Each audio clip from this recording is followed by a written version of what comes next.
Hai,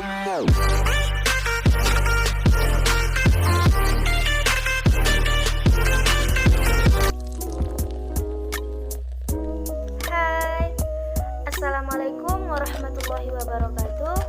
Kembali lagi dengan saya Risnatul Azizah dengan nomor induk mahasiswa 2002110929. Saya mahasiswa Universitas Riau, Fakultas Ekonomi dan Bisnis, jurusan Manajemen.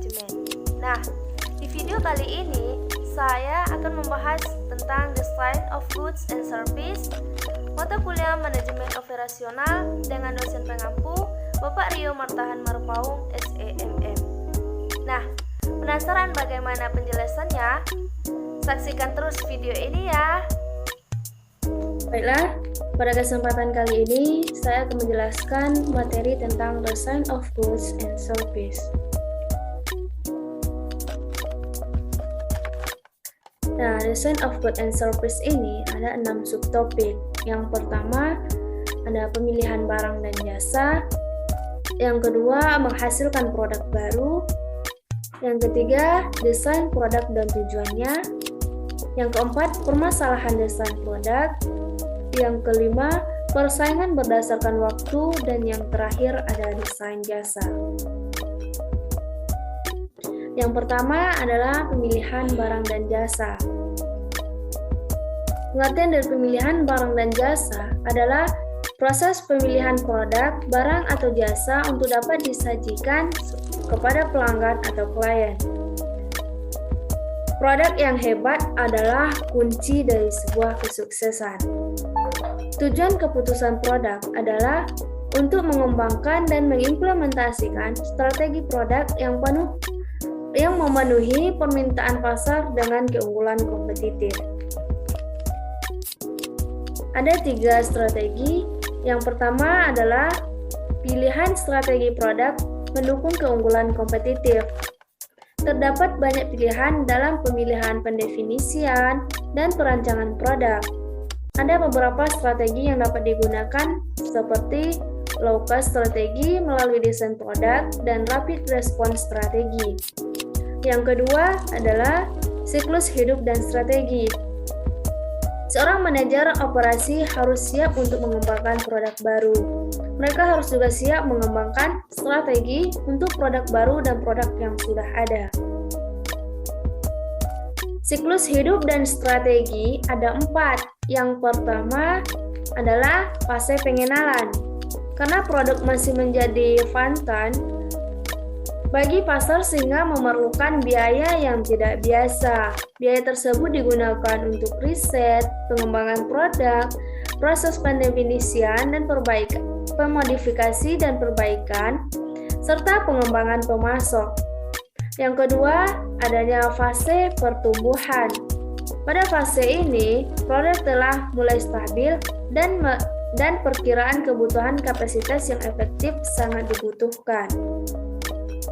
Yang ketiga ada fase penurunan. Produk yang sekarat biasanya adalah produk-produk yang lemah yang membutuhkan investasi, sumber daya, dan keahlian manajerial. Yang terakhir adalah fase kematangan.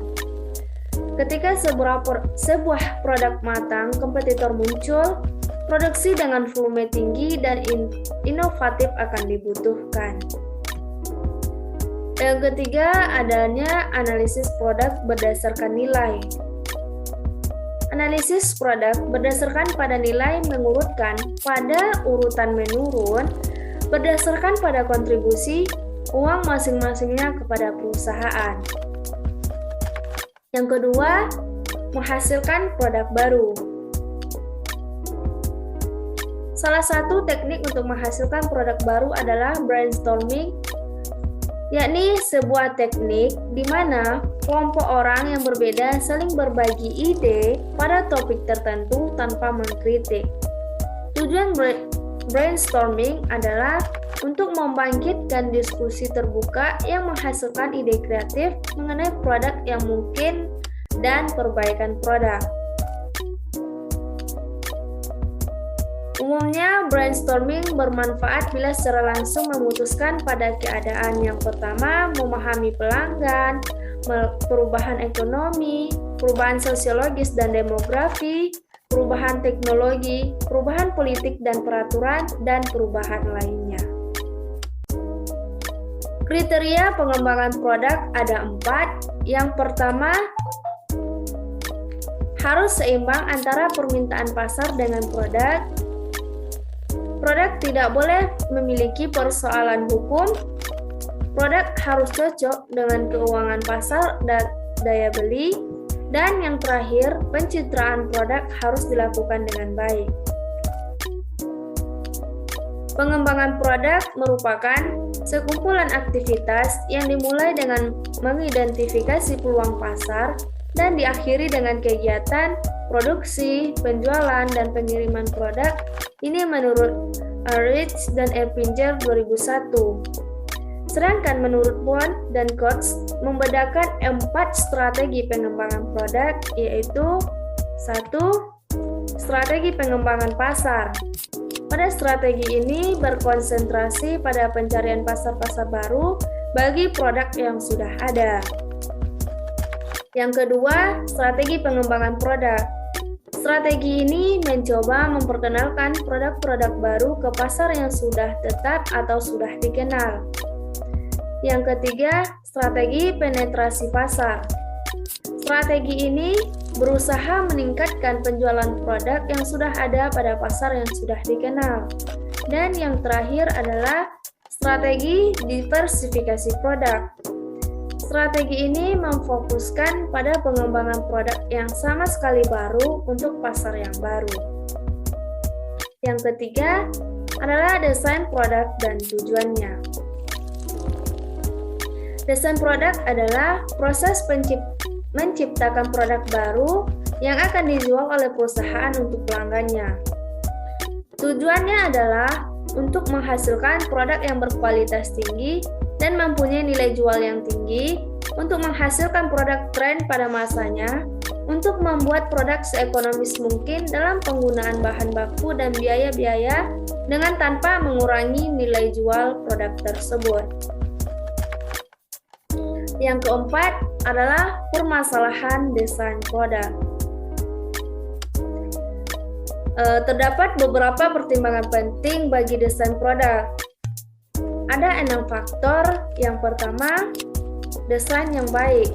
Sebuah desain yang dapat diproduksi sesuai permintaan, bahkan dalam kondisi yang tidak menguntungkan dalam proses produksi. Yang kedua, desain modular. Sebuah desain di mana bagian atau komponen sebuah produk dibagi menjadi modul yang dapat dipertukarkan atau diganti dengan mudah. Yang ketiga, ada desain berbantu komputer atau CAD, yaitu penggunaan komputer yang interaktif untuk mengembangkan dan mendokumentasikan sebuah produk. Dan ada juga manufacturing berbantu komputer atau CAM, yaitu penggunaan teknologi informasi untuk mengendalikan mesin. Yang keempat ada analisis nilai, yaitu suatu tinjauan atas produk sukses yang memberikan andil selama proses produksi. Yang kelima ada teknologi realita virtual, yaitu bentuk visual dari komunikasi di mana gambar menggantikan bentuk sebenarnya dan biasanya memungkinkan pengguna untuk merespons secara interaktif. Dan yang terakhir adalah keberlanjutan dan penilaian siklus hidup atau LCA, yaitu desain produk mensyaratkan manajer untuk mengevaluasi opsi-opsi produk. Keberlanjutan dan penilaian siklus hidup atau LCA adalah cara melakukannya.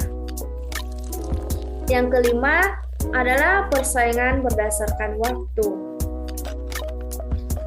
Persaingan atau kompetisi berdasarkan waktu adalah bagaimana produk dikembangkan dengan cepat dan segera dipasarkan. Ada 3 strategi pengembangan eksternal. Yang pertama adalah membeli teknologi dengan mengakuisisi perusahaan. Yang kedua ada ventura bersama atau joint ventures. yaitu perusahaan membangun kepemilikan bersama untuk menghasilkan produk baru atau mencapai pasar baru. Dan yang ketiga ada aliansi, yaitu kesepakatan kooperatif yang memungkinkan perusahaan untuk tetap independen namun mengejar strategi yang konsisten dengan misi individual mereka. Dan yang terakhir ada desain jasa. Banyak pembahasan sejauh ini memusatkan perhatian pada apa yang disebut sebagai produk nyata, yaitu barang, dan di sisi lain terdapat produk yang tidak nyata atau yang sering disebut dengan jasa. Merancang jasa bukanlah merancang jasa merupakan suatu tantangan karena umumnya mempunyai karakteristik yang unik karena pelanggan bisa berperan langsung dalam desain jasa. Ada 3 pembagian dalam desain jasa. Yang pertama, analisis jaringan rantai proses atau VCN, yaitu analisis yang memfokuskan pada cara di mana proses dapat didesain untuk mengoptimalkan interaksi antara perusahaan dan pelanggan. Yang kedua, penambahan efisiensi jasa. Produktivitas jasa terkenal rendah, sebagian terlibat karena keterlibatan pelanggan dalam desain atau penyampaian jasa atau keduanya. Hal ini memperumit tantangan desain produk. Ada sejumlah cara untuk meningkatkan efisiensi jasa dan beberapa cara untuk membatasi interaksi ini, yaitu membatasi opsi, menunda kostumisasi, modularisasi, otomatisasi, dan momen kebenaran. Dan yang terakhir ada dokumen untuk jasa. Karena interaksi pelanggan yang tinggi pada sebagian besar pasar atau sebagian besar jasa, dokumen untuk memindahkan produk ke produksi sering berbentuk interaksi pekerjaan atau naskah yang eksplisit. Demikian penjelasan yang dapat saya sampaikan pada materi Design of Goods and Service. Terima kasih telah menyaksikan video ini. Semoga video ini bisa menambah pengetahuan kita. Ambil baiknya dan buang buruknya. Jangan lupa subscribe, like, comment, and share ya, supaya video ini bermanfaat untuk banyak orang. See you next time.